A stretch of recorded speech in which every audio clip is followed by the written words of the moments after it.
नमस्कार, शहर के लोकप्रिय न्यूज चैनल न्यूज लाइन में आप सभी दर्शकों का स्वागत है। अभी तक की तमाम छोटी बड़ी खबरों के साथ मैं हूं रूपा गुप्ता। तो खबरों को विस्तार से जानने से पहले नजर डालते हैं सुर्खियों पर।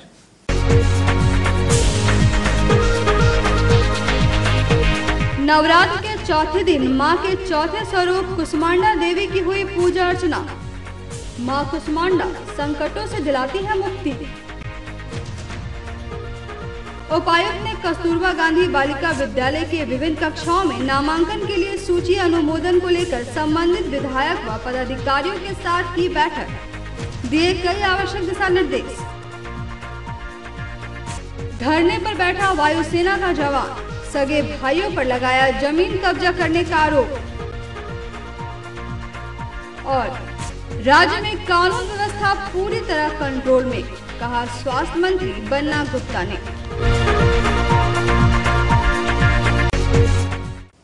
और अब खबरें विस्तार से। नवरात्र के चौथे दिन मां कुसुमांडा देवी की पूजा की जाती है। मां कुसुमांडा को सृष्टि का आदिकाल या आदिशक्ति भी कहा जाता है। तो चलिए आपको भी कराते हैं मां के चौथे स्वरूप के दर्शन।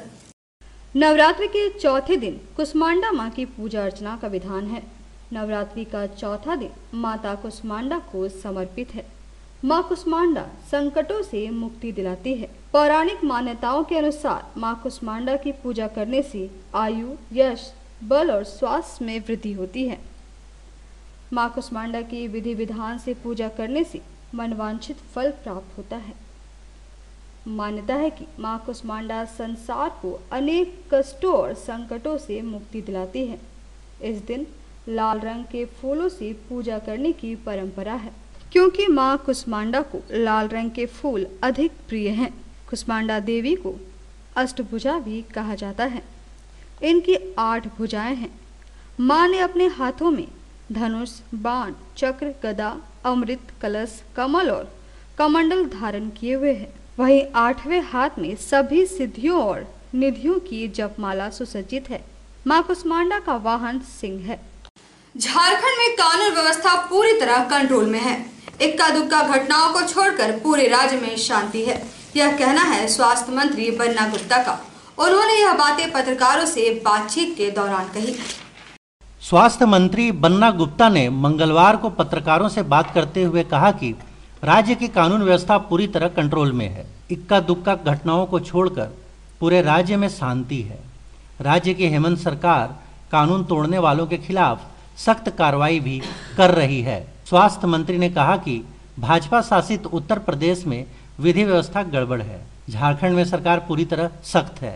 हेमंत सरकार गठन होने के बाद से एक भी बड़ा दंगा या नरसंहार जैसी घटनाएं नहीं हुई हैं। जो भी मामले सामने आए हैं उस पर मुख्यमंत्री ने सख्ती से कदम उठाए हैं। कहा कि राज्य की बागडोर हेमंत जैसे सुलझे व्यक्ति के हाथ में है। ऐसे में कोई भी व्यक्ति यदि कानून तोड़ेगा तो उससे सख्ती से निपटा जाएगा। स्वास्थ्य मंत्री ने कहा कि राज्य के दुमका और बेरमो विधानसभा सीट पर महागठबंधन की जीत सुनिश्चित है।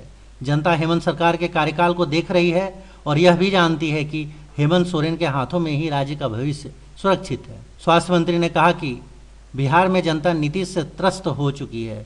इस बार तेजस्वी यादव के नेतृत्व में बिहार में महागठबंधन की सरकार बनेगी। उन्होंने इस दौरान पीएम मोदी और नीतीश कुमार के वादों पर सवाल उठाए। कहा कि पिछले चुनाव के दौरान पीएम नरेंद्र मोदी ने कहा था कि बिहार को 1.25 लाख करोड़ का पैकेज दिया जाएगा, लेकिन वह पैकेज नहीं मिला। नहीं, लॉ एंड ऑर्डर देखिए, आप यदि इक्का दुक्का किस्से को छोड़कर यदि आप लॉ एंड ऑर्डर की बात करेंगे तो राज्य में लॉ एंड ऑर्डर बहुत मजबूती से लॉ एंड ऑर्डर को हम लोगों ने कंट्रोल किया है। क्या हमारी सरकार बनने के बाद क्या कहीं पर कोई नरसंहार हुआ है? क्या कोई बहुत दंगा हुआ? क्या कोई बहुत फसाद हो रहे हैं? क्या लोगों के मौलिक अधिकार का हनन हो रहा है? लेकिन यदि इक्का दुक्का कहीं पर कोई घटनाएं हो रही हैं तो हम लोग तुरंत माननीय मुख्यमंत्री जी इमीडिएट उसको संज्ञान लेते हैं। हम लोग सारे लोग संज्ञान लेते हैं। और यदि इस राज्य में जब तक ये गठबंधन की सरकार है, ये सरकार किसी को इजाज़त नहीं देगी कि कोई किसी पर जो है धार्मिक उन्माद फैलाएगा। पूर्ववर्ती सरकार ने जिस तरीके से स्वास्थ्य विभाग के साथ माखौल उड़ाया और एक जगह भी कहीं RT-PCR न मशीन थी न लैब था, हमने हमारे मुख्यमंत्री जी के नेतृत्व में 7 जगह RT-PCR लैब स्थापित किए और उसको तुरंत ICMR से उसको निबंधित करा दिया। फिर सैकड़ों की संख्या में TrueNet मशीन का क्रय हुआ और वो काम करने लगी। फिर हमने जो पहले जांच 4500 रुपये थी उसको 2400 किया, फिर 1500 कर दिया। अभी बहुत सा अस्पतालों में, नर्सिंग होमों में, प्राइवेट में शिकायतें मिलती हैं कि अनाप शनाप लोग पैसा लेते हैं। उसके लिए भी हम लोगों ने आदेश किया है कि उसको इलाज के क्रम में अधिकतम और न्यूनतम कितना पैसा लेना है। तो कहीं ना कहीं ये सरकार अपने पूरे सही विजन से आगे बढ़ रही है। और चूँकि कोरोना काल में हमको एक वैश्विक संकट भी मिला, दूसरा पूर्ववर्ती सरकार ने मतलब एक गजब तरीका का डबल इंजन की सरकार ने टाई अप करके रखा है अपने दोनों सरकारों का। सेंट्रल में बीजेपी और स्टेट में यदि बीजेपी है तो फिर स्टेट की बीजेपी जो है वो एक एग्रीमेंट कर रही है सेंट्रल के साथ कि हम जो है यदि आपका पैसा नहीं चुकता कर पाएंगे, आपके उपक्रम का पैसा नहीं चुकता कर पाएंगे, तो आप मेरी निधि से जो GST या जैसे हमारा GST है, हमारा कोयला का रॉयल्टी है, तो उससे आप काट लीजिए। तो 5000 करोड़ रुपया जो है वो पूर्ववर्ती सरकार ने बिजली का नहीं दिया और हमारी जैसे ही सरकार बनी है हम पर 5000 करोड़ का बोझ। हमारा GST का पैसा केंद्र सरकार नहीं दे रही है, हमारे रॉयल्टी का पैसा केंद्र सरकार नहीं दे रही है। तो इसका मतलब है कि जो फेडरल सिस्टम है, जो संघीय ढांचा है, उस संघीय ढांचे पर कहीं ना कहीं आघात प्रतिघात हो रहा है। फिर भी हम इस संघीय ढांचे पर आघात प्रतिघात और चुनौती के बाद भी हम हमारे युवा मुख्यमंत्री के नेतृत्व में हम झारखंड को आगे लेके जा रहे हैं। कस्तूरबा गांधी बालिका विद्यालय में नामांकन की कवायद शुरू हो गई है। मंगलवार को नामांकन से जुड़े सूची अनुमोदन को लेकर उपायुक्त ने संबंधित विधायक व पदाधिकारियों के साथ बैठक की। उपायुक्त की अध्यक्षता में कस्तूरबा गांधी बालिका विद्यालय में विभिन्न कक्षाओं में नामांकन के लिए सूची अनुमोदन को लेकर संबंधित विधायक एवं अधिकारियों के साथ बैठक आयोजित की गई। इस दौरान नामांकन के लिए प्राप्त अनुमोदित सूची की समीक्षा की गई। साथ ही विद्यालयों में रिक्त पदों की भर्ती, 11वीं एवं 12वीं वर्ग के शिक्षकों की उपलब्धता व अन्य प्रणालियों की समीक्षा करते हुए संबंधित अधिकारियों को आवश्यक व उचित दिशा निर्देश दिए गए। मौके पर उपायुक्त द्वारा सभी संबंधित अधिकारियों के साथ साथ कस्तूरबा गांधी बालिका विद्यालय के संबंधित अध्यापक व अध्यापिकाओं से चर्चा की गई और कहा गया कि छात्र छात्राओं को बेहतर शिक्षा प्रदान करने के उद्देश्य से कार्य करना सुनिश्चित करें। बैठक में मुख्य रूप से बगोदर विधायक प्रतिनिधि, गिरिडीह जिला शिक्षा पदाधिकारी, जिला शिक्षा अधीक्षक, कस्तूरबा गांधी विद्यालय से संबंधित सभी अधिकारी व अध्यापक एवं अध्यापिकाएं व संबंधित अधिकारीगण उपस्थित थे। अपने सगे भाइयों पर जमीन पर कब्जा करने का आरोप एक वायुसेना कर्मी ने लगाया है। साथ ही अपनी पत्नी के साथ धरने पर बैठ गए हैं। मामला बिरनी थाना क्षेत्र के गादी भरकट्टा स्थित बेड़ा पहरी का है। वायुसेना कर्मी विनय कुमार सिंह ने अपने सगे भाइयों पर जमीन पर कब्जा जमाने और प्रशासन की ओर से अपेक्षित सहयोग नहीं मिलने का आरोप लगाते हुए धरने पर बैठ गए हैं। वायुसेना कर्मी बिरनी थाना इलाके के रहने वाले हैं। इनका कहना है कि बिरनी थाना क्षेत्र के गादी भरकट्टा स्थित बैदा पहरी में उनकी खरीदी गई जमीन पर भाइयों ने कब्जा कर लिया है। विनय कुमार सिंह ने मामले की शिकायत स्थानीय प्रशासन से की थी, जिसके बाद जमीन पर 144 लागू कर दिया गया, जो बाद में 145 में कन्वर्ट हो गया। इतना सब होने के बाद भी उनकी जमीन पर उनके भाइयों की ओर से निर्माण कार्य किया जा रहा है और प्रशासन मूक दर्शक बना हुआ है। विनय ने जमीन पर कब्जा का आरोप भाई रविंद्र कुमार सिंह और वीरेंद्र कुमार सिंह पर लगाया है। उनका कहना है कि वे सभी परिवार के साथ केरल के त्रिवेंद्रम में रहते हैं। छुट्टी में वे परिवार के साथ यहाँ पहुंचे तो उन्हें घर में घुसने नहीं दिया गया और जान से मारने की धमकी भी दी गई। कहा कि हम देश की सेवा करने वाले लोग अपने घर वालों से असुरक्षित महसूस कर रहे हैं। कहा कि उन्हें बार बार जान से मारने की धमकी भी मिल रही है। हम लोग पिछले साल 7 जनवरी पे एक ज़मीन परचेज किए हुए थे धजाधारी स्वर्णकार से। और उस ज़मीन का करंट हमारे पास में रसीद भी है, मोटेशन है। इतना होने के बावजूद भी हमारे अपने भाई खुद हमारे के परचेज किए हुए ज़मीन को और रविंद्र कुमार सिंह एवं वीरेंद्र कुमार सिंह दोनों जबरन हमारे खरीदी हुई ज़मीन में मकान बनवा रहे हैं। इसको लेकर के हमने एसडीएम को भी कंप्लेन दिया हुआ है, डीसी साहब को भी ज्ञापन दिया हुआ था। उसके बाद में 144 उसमें लागू किया गया।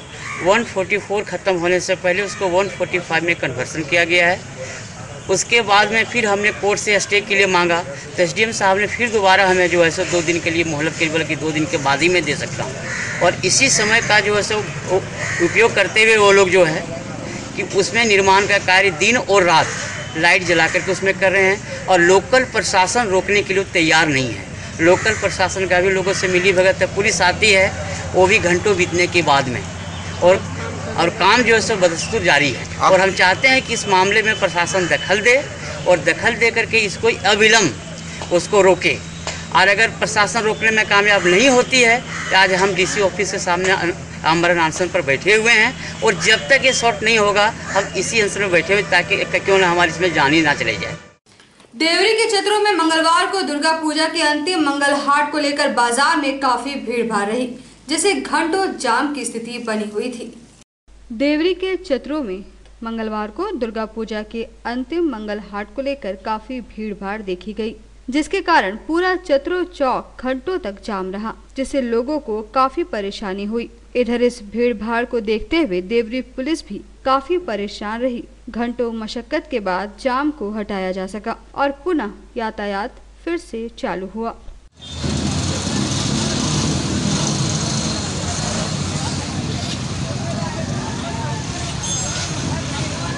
आज दुर्गा पूजा के अंतिम मंगलवार हाट है, जिसके कारण हम लोग करीब 1 घंटे से इस जाम में फंसे हुए हैं, जिसके कारण बहुत परेशानी का सामना करना पड़ा।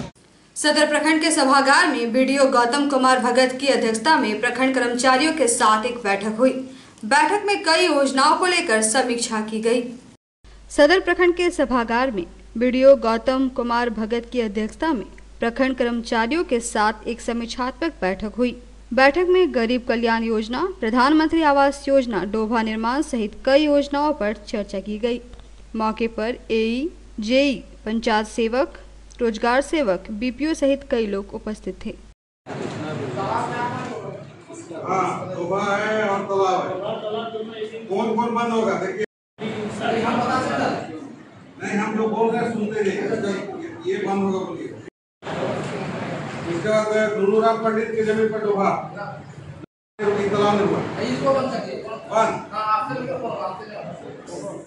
मगधपुर ब्रह्म समाज के नजदीक मंगलवार को जीएसटी सेल्स टैक्स से संबंधित कार्यों के लिए दुर्गा टैक्सेशन नामक कार्यालय का उद्घाटन किया गया। मौके पर काफी संख्या में लोग मौजूद थे।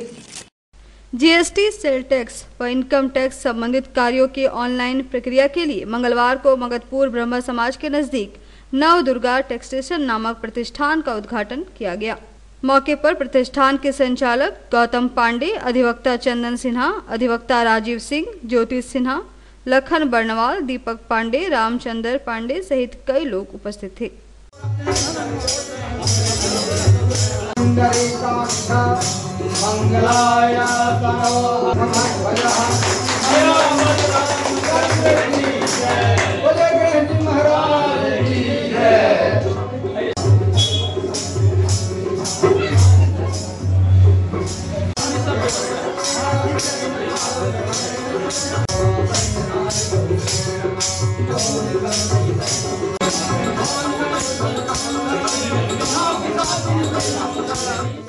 आज दिनांक 19 अक्टूबर को इस नवरात्रि के शुभ अवसर पे हमारे मित्र श्री गौतम पांडे जी द्वारा अपने कार्यालय का उद्घाटन किया गया।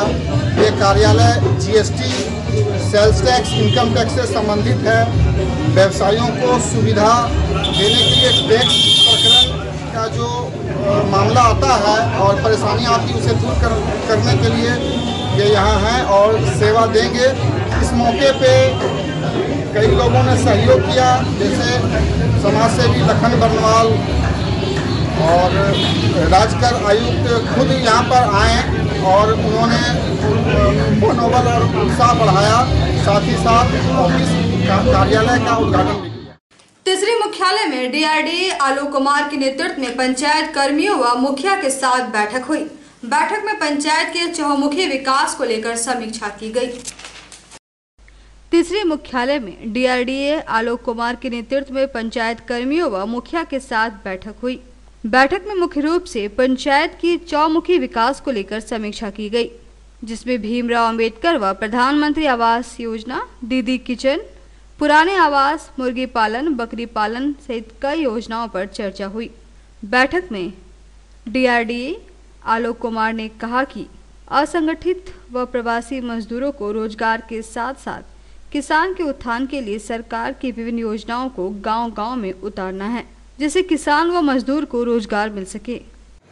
प्रधानमंत्री गरीब कल्याण अभियान और दीदी बाड़ी योजना के साथ साथ प्रधानमंत्री ग्रामीण आवास, भीमराव अंबेडकर आवास और पुराने जो इंदिरा आवास है उसकी प्रगति को लेकर के समीक्षा बैठक की गई है।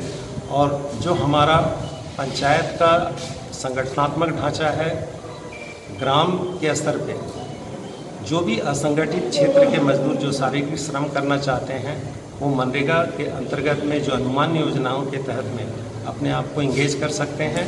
इससे गांव में एक टिकाऊ परिसंपत्तियों का निर्माण होगी, साथ ही बहुत सारे अन्य योजनाओं के कन्वर्जेंस से भी गांव का विकास को सुनिश्चित किया जा सके।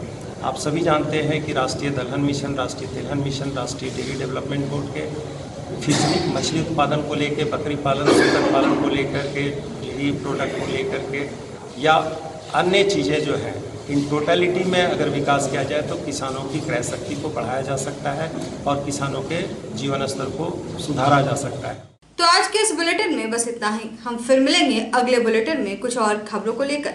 तब तक ले दीजिए हमारी पूरी टीम को इजाजत। नमस्कार।